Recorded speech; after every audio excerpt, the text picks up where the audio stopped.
우리 인간에게는 자타가 인정하는 어리석은 점이 한 가지 있습니다. 정말로 소중한 것을 손에 쥐고 있으면서도 그 소중함의 가치에 대해서 모르고 산다 하는 것입니다. 그래서 나중에 그것을 잃어버렸을 때 그토록 소중했던 것을 내가 왜 몰랐지? 이렇게 하고서 아쉬워합니다. 예컨대 우리나라를 보십시오. 국가적으로 볼 때에 현재 경제 상황이 좋지 않습니다. 선진국에 비해서 생활 수준이 높은 것도 아니에요. 하지만 우리나라가 이만큼 산다는 것이 얼마나 대단한 일입니까? 덤물과 찬물이 나오는 집에서 자가용 한두 대씩 있고요. 자유와 평화를 누리고 있습니다. 직업을 통해서 적절한 보수나 대접을 받으면서 자녀 키우고 넉넉지는 않지만 가정생활을 꾸려가고 있습니다. 사실 따지고 보면 이 얼마나 소중한 것들인지 모릅니다. 그런데 우리가 이것들에 대해서 정말 감사하지 못할 때가 더 많아요. 우리나라에 들어와 있는 내국 이주민이 약 230만 정도 추산이 되고 있습니다. 그 많은 사람들이 코리안 드림을 꿈꾸면서 왜 대한민국을 선택을 했을까? 몇 년 전 사건인데요. 무려 25명이나 되는 사람들이 한 평도 채 안 되는 그물 창고에 숨어서 밀항하다가 전부 질식해서 죽은 사건이 있었습니다. 대한민국에 들어오기 위해서 그들이 몰래 들어오다가 죽은 사건이에요. 저는 이 사건을 당시에 접하면서 도대체 한국이란 나라가 그들 눈에 얼마나 좋아 보였길래 죽음을 무릅쓰고 저런 모험을 했을까? 정작 우리는 대부분의 사람들이 그렇게 대단한 삶을 사는 사람들이라고 인정하고 있지 않아요. 이것이 우리 인간이 갖고 있는 약점이자 어리석은 부분입니다. 요즘에 와서 한국 여성들의 권익주장의 소리가 더욱 커져가고 있어요. 오늘의 형편으로 보면 그래도 한국 여성으로 태어났다는 사실에 100번이라도 감사할 수 있을 정도로 많이 좋아진 게 사실 아닙니까? 50년 전만 해도 너무나도 비참했던 이 나라입니다. 이제는 상황이 많이 바뀌어서 오히려 남편들이 부인들 앞에서 쩔쩔매고 있어요. 물론 그렇지 않는 가정도 있지만 여성의 인권이 많이 신장된 건 많은 사실이에요. 남성들이나 여성들이나 과연 내 삶에 있어서 얼마나 감사하고 있는지, 날마다 내 신분을 놓고 하나님 감사합니다, 이 소중한 보배를 내 손에 들려주셔서 고맙습니다 하고서 감격해하는 사람 많지 않다는 것입니다. 오히려 불만이 더 늘어나고 있습니다. 독일의 디벨트지가 소개한 아프리카의 그 아프가니스탄이라는 그 탈레반 정권 아래에서 고생하는 여성들에 대한 기사를 본 적이 있습니다.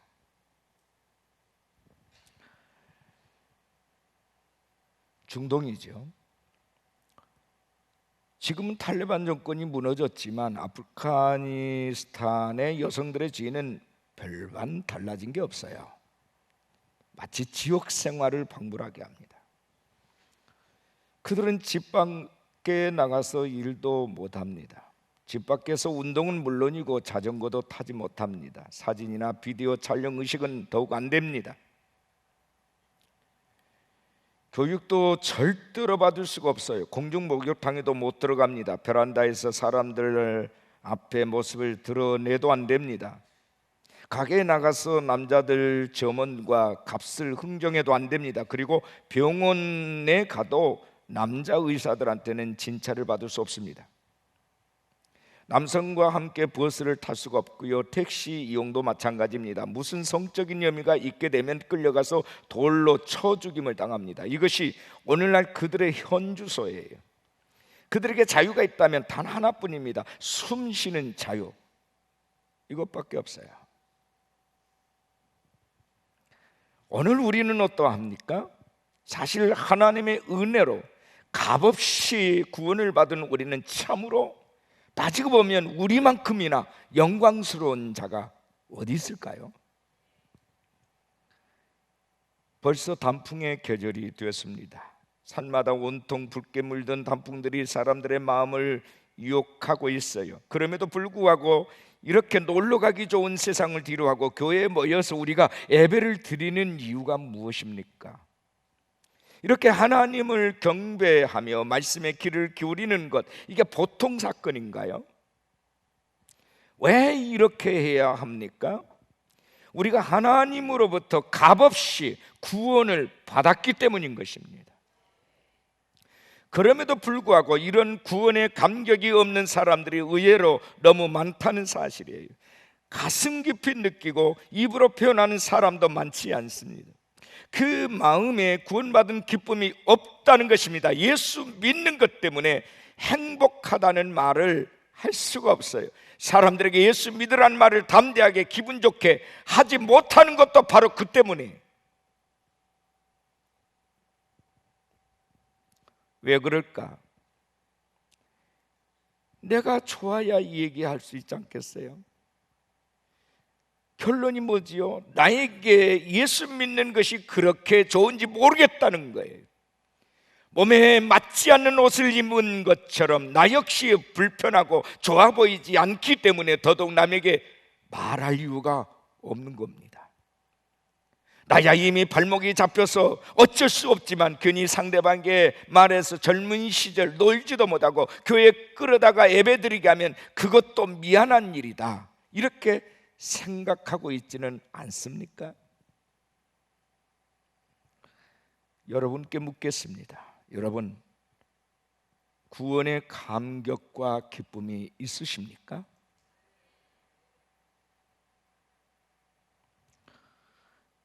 오늘 말씀에서 시편의 기자는 놀라운 사실을 우리에게 가르쳐주고 있어요. 본문을 다시 읽어보겠습니다. 내게 주신 모든 은혜를 내가 여호와께 무엇으로 보답할까? 내가 구원의 잔을 들고 여호와의 이름을 부르며 여호와의 모든 백성 앞에서 나의 소원을 여호와께 갚으리이다. 그 속에 감격이 흐르고 있지 않습니까? 기쁨이 차오르고 있는 모습입니다. 무언가 너무도 고맙고 좋아서 어찌할 바를 모르는 모습을 눈앞에 그려볼 수 있는 장면이에요. 바로 예수 믿는 사람은 이런 감격과 기쁨을 소유하고 살아야 한다는 것입니다. 예수님은 십자가에 못 박히시기 전 제자들에게 분명히 말씀하셨습니다. 내가 너희에게 기쁨을 주겠다. 이 기쁨은 세상이 절대로 빼앗아갈 수 없는 기쁨이다. 내가 십자가에서 죽음으로 너희를 떠날지만은 너희의 가슴 속에는 그러나 기쁨이 있을 것이다. 세상에 그 무엇이와도 이 기쁨을 빼앗을 수 없다. 왜냐하면 내가 영으로 너희들과 함께 할 것이기 때문에.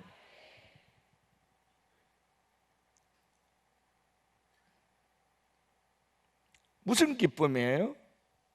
구원받은 자의 기쁨이에요. 주님께서는 이 기쁨을 가지고 모든 족속을 제자로 삼고 이 기쁨을 가지고 모든 사람에게 이 복음을 전하라고 우리에게 말씀하셨어요.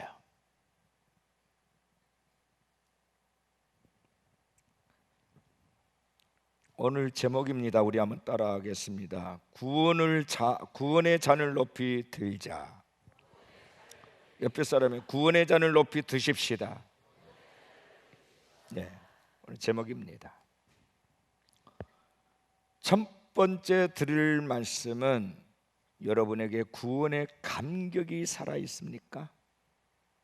구원의 감격이 살아 있습니까?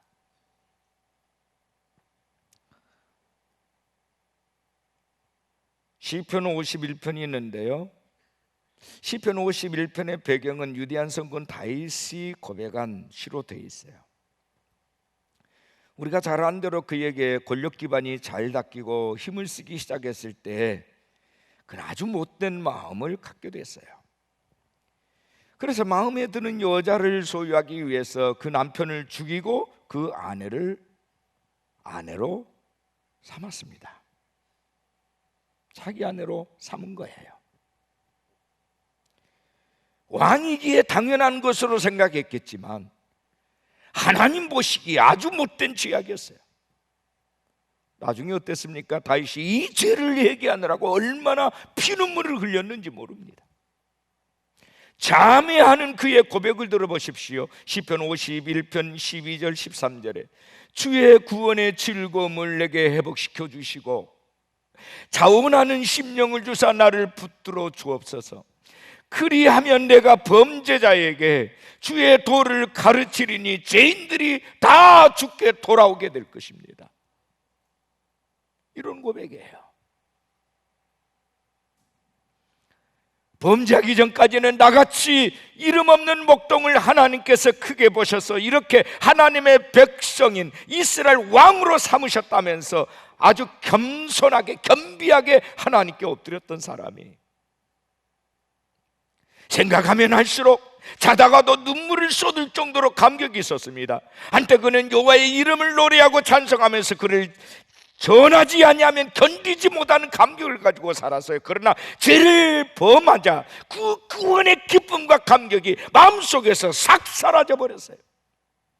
그 마음이 지옥이 되어버렸다는 말입니다.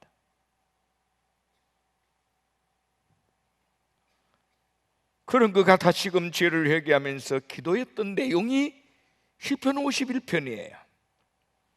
하나님, 나에게 구원의 기쁨을 다시 회복시켜 주세요. 그러면 내가 모든 죄인들 앞에 나가서 복음을 전할 것이며 그 죄인들이 내가 전한 복음을 듣고 돌아오게 될 것입니다 하는 고백이에요. 오늘 우리에게 구원의 감격과 기쁨이 회복되며 주님을 알지 못하는 사람들을 가만히 내버려 둘 수가 없어요.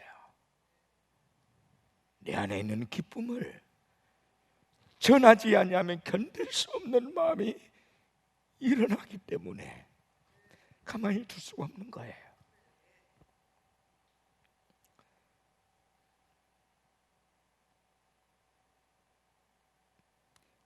내가 예수 그리스도를 전하면 그 전하는 말만 듣는 게 아니에요. 야, 좋긴 굉장히 좋은가 보다, 믿기만 하면 대단한가 보다, 그 감동까지도 전달되는 거예요.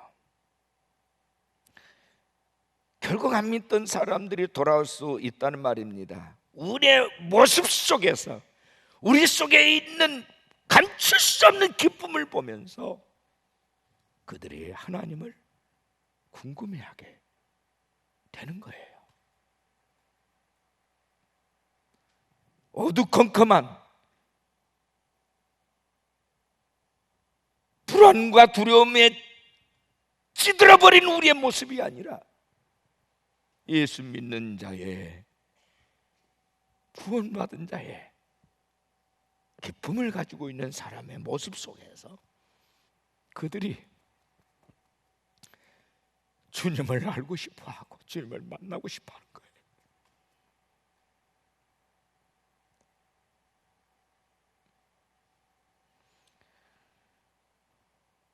두 번째 제목입니다. 구원의 렌즈를 통해서 세상을 보라 하는 거예요. 구원의 렌즈를 통해서 세상을 보자. 구원의 렌즈 세 가지가 있어요. 첫째는 이 구원이라고 하는 것은 우리가 한시적인 시간대에서 영원한 생명의 시간대로 들어온 사건이에요. 이것이 구원이에요. 우리가 이 세상에 사는 시간은 지극히 제한적입니다. 아무리 건강하게 살아도 100년 인생이에요. 구원받기 전 우리의 모두의 모습은 바로 이 시간의 노예였고 시간 속에 갇혀 살았어요.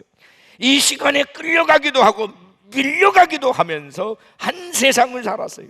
그러나 구원받은 이후의 삶은 이렇게 제한된 인생을 사는 게 아니에요. 제한된 시간에서 영원한 시간으로 우리의 신분이 옮겨진 사건이에요. 예수님 때문에 우리가 영원의 세계를 소유한 것입니다. 영원이라고 하는 것은 시공과 육체를 벗어버린 하나님과 함께 사는 세계를 말합니다. 이것이 영원한 생애예요. 이것이 바로 하나님의 나라입니다. 요한계시록 21장을 보게 되면 이 영원한 하나님의 나라에 없는 것이 5가지가 있대요. 첫째는 눈물이 없어요. 둘째는 죽음이 없습니다. 셋째는 고가는 것이 없어요. 넷째는 애통하는 것도 없어요. 마지막으로는 아픔이 없어요. 이게 천국이에요.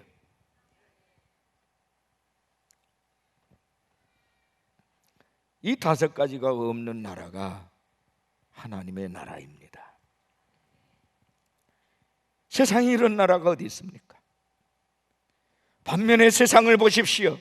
눈물 골짜기입니다. 죽음이 홍수처럼 사람을 쓸어가는 세상에 오늘 또 고가고 애통한 소리가 천지를 진동시키고 있습니다. 아픔으로 인해서 고통당하지 않는 자가 이 세상에 누가 있습니까? 이렇게 이 시간에서 영원한 세계로 옮겨지는 것이 구원이에요. 생각만 해도 흥분이 됩니다. 하나님께서 우리에게 주신 구원은 이런 거예요. 그럼에도 불구하고 우리에게 이런 감격이 별로 없다는 것, 이것이 바로 병입니다. 이것이 잘못된 거예요.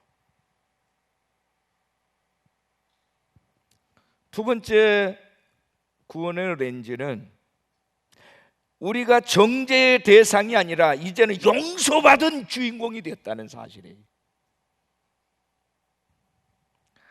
하나님과 인간 사이에는 가장 어렵고 심각한 문제가 있었어요. 바로 죄라고 하는 것이 개입이 되면서 하나님과 분리가 됐어요. 서로가 용납될 수 없는 사이가 되어버린 겁니다. 하나님은 너무나도 거룩하셔서 우리를 가까이 할 수 없었고, 우리는 너무나도 부패해서 하나님을 상대할 수가 없었어요. 이 둘 사이에 영원히 손을 잡을 수가 없는 큰 구렁이 있었어요. 영원히 평행선을 긋고 달려갈 수밖에 없는 불편한 그런 관계였어요.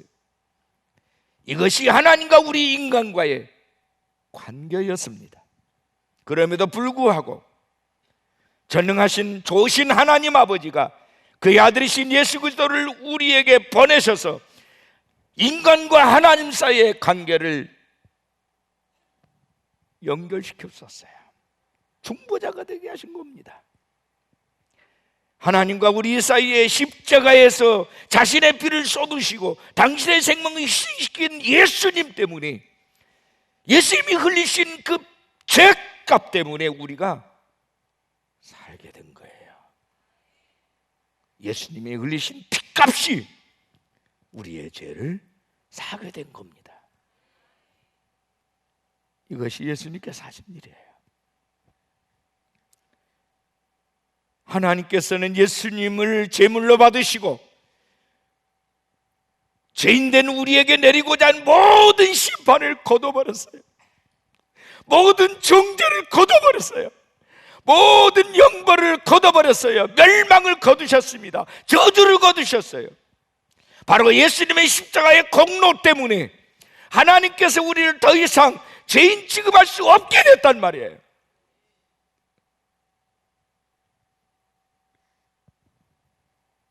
이것이 예수로 말미암아 구원받은 우리의 존재입니다. 내가 예수 믿고 진정으로 죄를 회개했느냐, 하나님께서 나를 통해서 나의 죄를 예수로 말미암아 용서해 주셨음을 확신하느냐, 이 믿음이 있는 자는 자기의 의로 살지 아니하고 주님의 의로 사는 겁니다.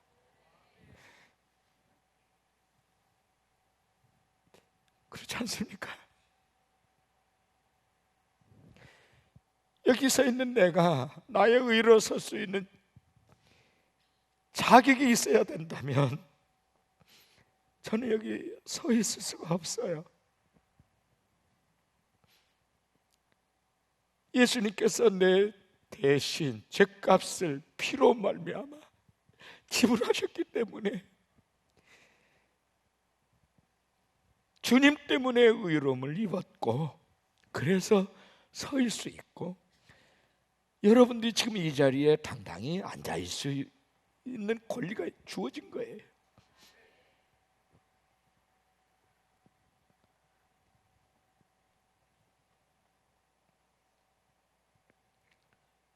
생각만 해도 가슴이 늘 은총받은 자들이 저와 여러분이에요.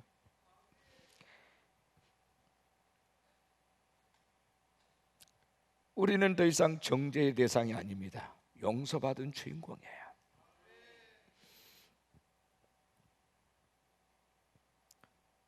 그래서 우리에게는 늘 감격이 있어야 돼요.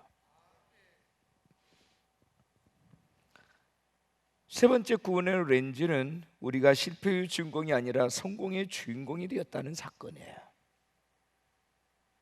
더 이상 우리는 실패자가 아니에요.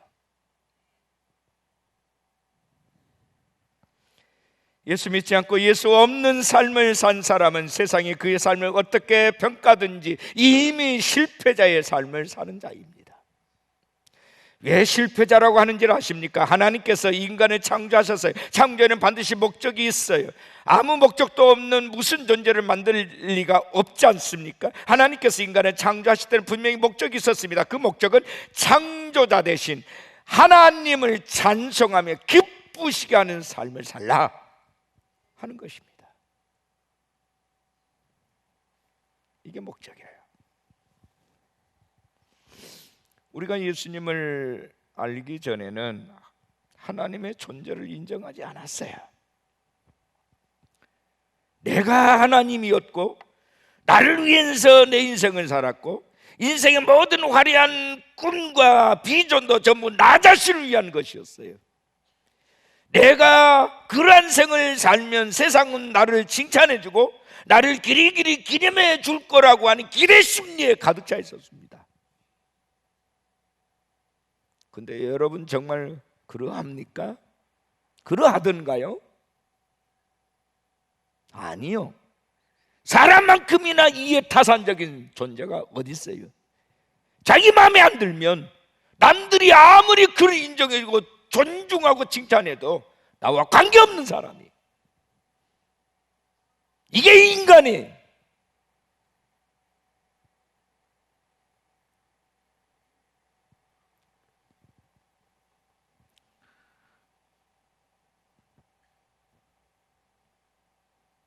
하나님께서 보실 때 이런 모습은 실패자의 모습입니다. 아무리 출세했더라도 아무리 많은 것을 소유했다 할지라도 이런 자의 모습은 실패자의 모습이에요. 왜냐하면 창조자의 요구를 거부한 인생이 되었기 때문입니다. 솔직히 얘기해서 의미가 없는 삶을 살았기 때문에 이미 실패자예요.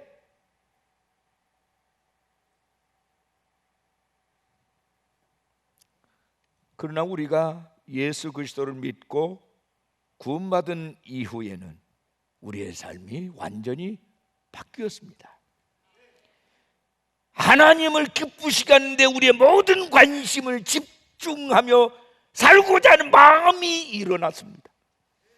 적은 일이든 큰 일이든 상관없이 모든 일이 하나님께 드리는 거룩한 제사의 제물이 될 수 있다는 사실을 알게 됐어요.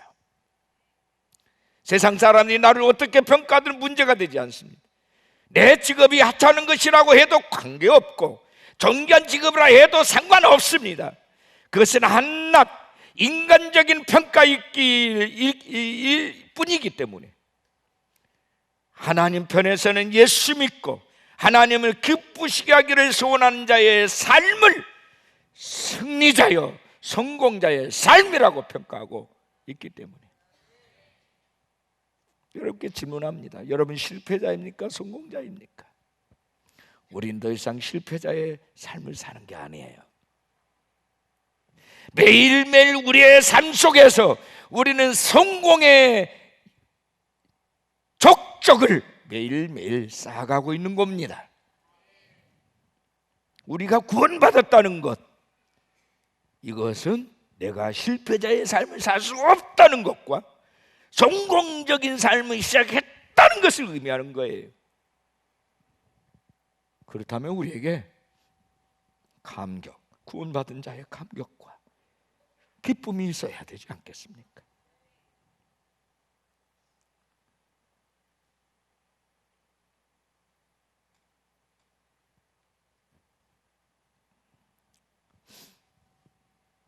구원받은 자의 그들만의 존재의 가치를 증명하는 렌즈로 세상을 보십시오.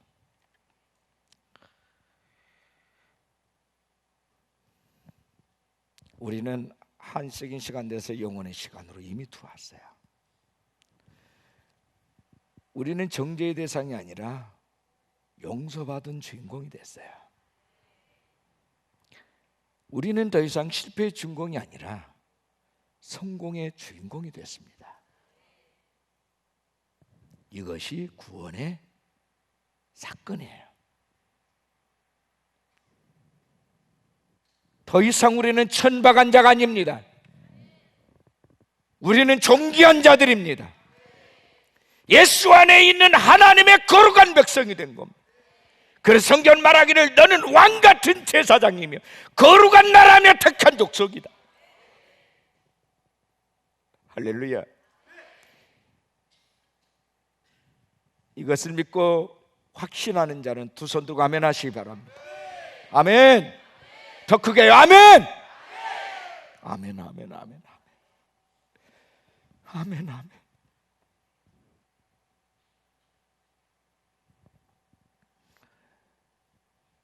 세 번째 말씀을 드릴 겁니다. 구원받은 자로서의 간증이 여러분에게 있습니까? 간증거리요. 감히 세상 사람들에게 말할 수 있는 여러분의 간증이 있으시나요?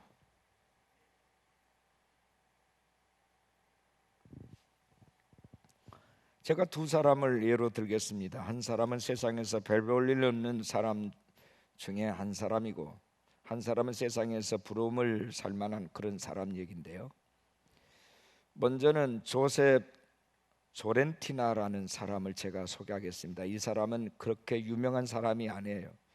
뉴욕에 있는 한 호텔에서 도어맨으로 문을 열어주고 손님을 맞이하는 사람으로 53년을 근속한 사람입니다.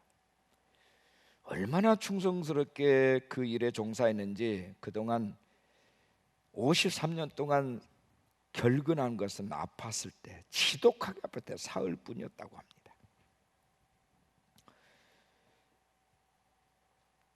이제 78세의 나이로 은퇴를 하게 되는 날, 그의 변함없는 충성에 감동을 받은 한 기자가 다음같이 물었어요.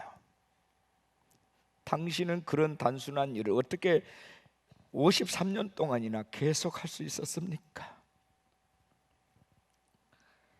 그는 대답했습니다. 나는 사람을 좋아하지요. 호텔 도움에는 날마다 새 사람을 만나는데 이것이 얼마나 신나는 일입니까? 저는 그리스도인입니다. 그래서 손님을 맞이할 때 예수님을 맞이하듯 합니다. 그리고 기회가 되면 예수님 얘기를 합니다. 53년 동안 이 호텔 현관은 제게 있어서 천국이었습니다. 이게 그의 고백이에요.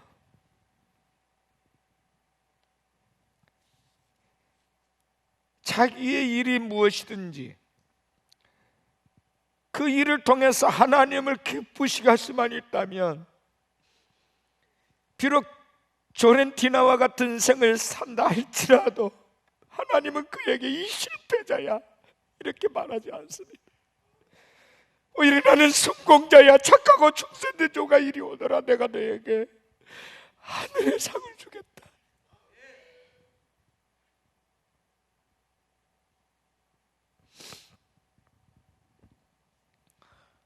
또 다른 한 사람을 제가 얘기하겠습니다. 현재 부산 보건병원에서 역가 의사이자 교수로 재직하고 있는 이병옥 박사라는 분이에요. 지금까지 이분은 암 수술만 3,000회 이상을 하면서 재발률이 아주 낮다고 평가를 얻을 만큼 아주 권위 있는 의사입니다. 근데 그는 자기가 역가 의사라는 데 있어서 평소에 불만이 많았다고 합니다. 일반적으로 역가는 의학도들이 가장 기피하는 과예요.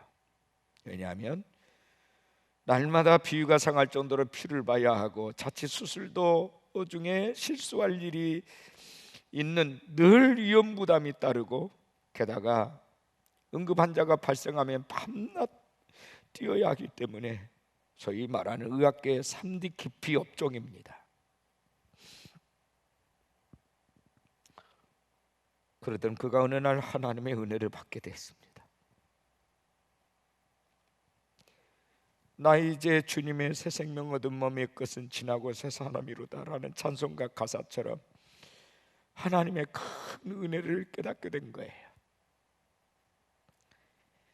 그의 인생의 진정한 행복은 돈을 벌어서 남보다 큰 집에 살거나 하고 싶은 일을 마음대로 하면서 떵떵거리며 남에게 과시한 데 있지 않다는 것을 알게 됐습니다.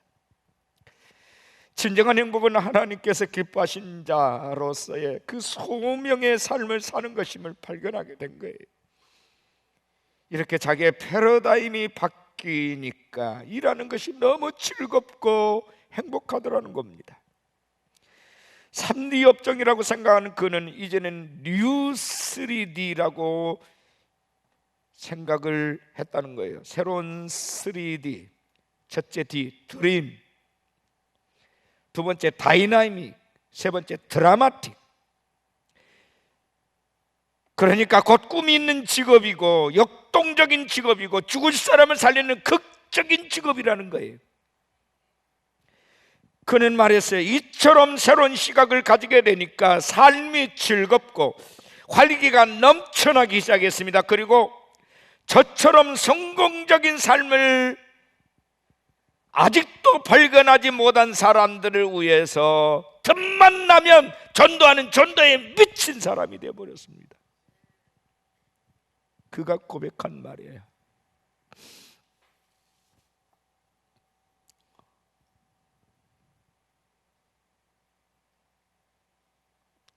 금년부터 우리나라 역가 의사에게 문재인 정부가 2배로 싹스를 준다고 합니다. 왜? 하도 사람들이 이쪽을 기피하니까. 2배.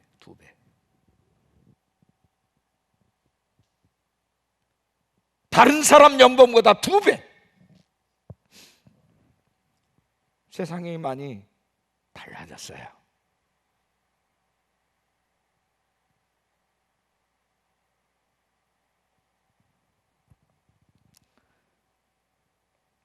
우리가 구원받았다는 것은 우리는 절대로 실패하는 자의 삶을 살 수 없다는 것을 말하는 거예요. 어떤 처지에 있든지 어떻게 인생을 살다가 가든지 우리는 절대로 실패자가 될 수 없어요. 하나님을 영화롭게 하는 모든 삶은 그게 바로 성공자의 삶이요 승자의 삶입니다. 우리가 구원받았다는 것은 영원의 주인공이요 사자의 주인공이요 성공의 주인공이 되었음을 말하는 겁니다. 이런 황홀한 선물을 받은 자들이 저와 여러분인 거예요. 우리 마음에 이런 감격과 감동이 없다면 우리는 어딘가 병이 들어있는 겁니다. 내가 받은 이 놀라운 구원의 은혜를 남에게 나누기를 좋아하지 않는다면 우리는 고장난 사람이에요. 소중한 것을 손에 쥐고 있을 동안은 그것의 소중함을 모르고 대수롭지 않게 생각하는 것처럼 하나님께서 주신 구원을 받았다고 대수롭지 않게 생각한다면 이보다 더 큰 비극은 없어요.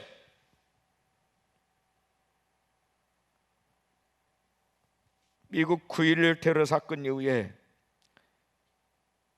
교회를 나가는 사람이든 안 나가는 사람이든 간에 제일 많이 부른 찬송이 어메이징 그레이스입니다. 이 찬송은 존 뉴턴이 작사한 찬송가예요.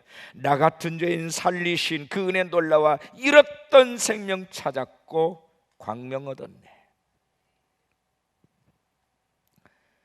사방에서 그 찬송을 부른 겁니다. 그리고 교회를 떠난 사람들이 교회로 다시 돌아오기 시작했어요. 9.11 테러로 인하여서 가장 최대의 수혜자는 교회였다고 합니다. 보통 모이는 사람의 수보다 5배가 늘어났대요.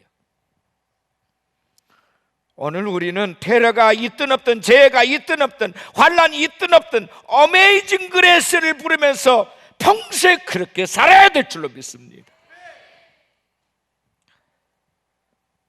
나에게 은혜를 주신 하나님의 은혜를 생각한다면 당연히 우리가 구원의 잔을 높이 들고 여호와 이름을 부르며 모든 백성 앞에 나의 소원을 여호와께 갚겠다는 이런 고백이 있어야 돼. 본문 말씀을 다시 주목하세요. 내게 주신 모든 은혜를 내가 여호와께 무엇으로 보답할까? 내가 구원의 잔을 들고 여호와 이름을 부르며 여호와의 모든 백성 앞에서 나는 나의 소원을 여호와께 갚으리로다.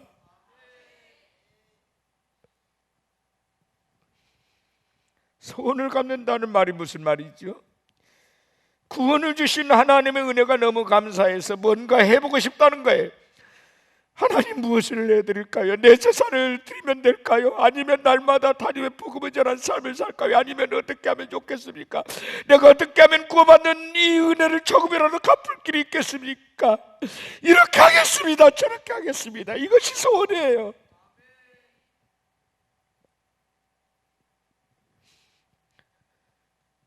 그래서 시편 기자는 너무나 좋은 구원을 주신 하나님 앞에 무언가를 드리기를 원했어요. 무언가를 표하기를 원했단 말입니다. 우리 마음에도 이와 같은 은혜가 있어야 되지 않겠습니까? 그래야 남에게 가서 이 좋은 구원, 이 좋은 예수, 이 좋은 하나님을 나눠야 하지 않겠습니까? 하나님께서 이 시간 우리 모두에게 이 구원의 감격을 다시 회복시켜 주시기를 축원합니다. 내 마음의 뜨거움이 치밀어 오르도록 성령께서 우리 마음을 열어주시고 감동해 주시기를 축원합니다. 우리는 영혼의 주인공이에요. 우리는 사제의 주인공입니다. 우리는 성공의 주인공이에요. 이 좋은 것을 손에 쥐고 있으면서도 가만히 있으면 안 돼요. 전하십시다. 나누십시다. 날마다 어메이징 그레이스를 부를 수 있는 감동이 여러분 앞에 실제하시기를 주의 이름으로 축원합니다.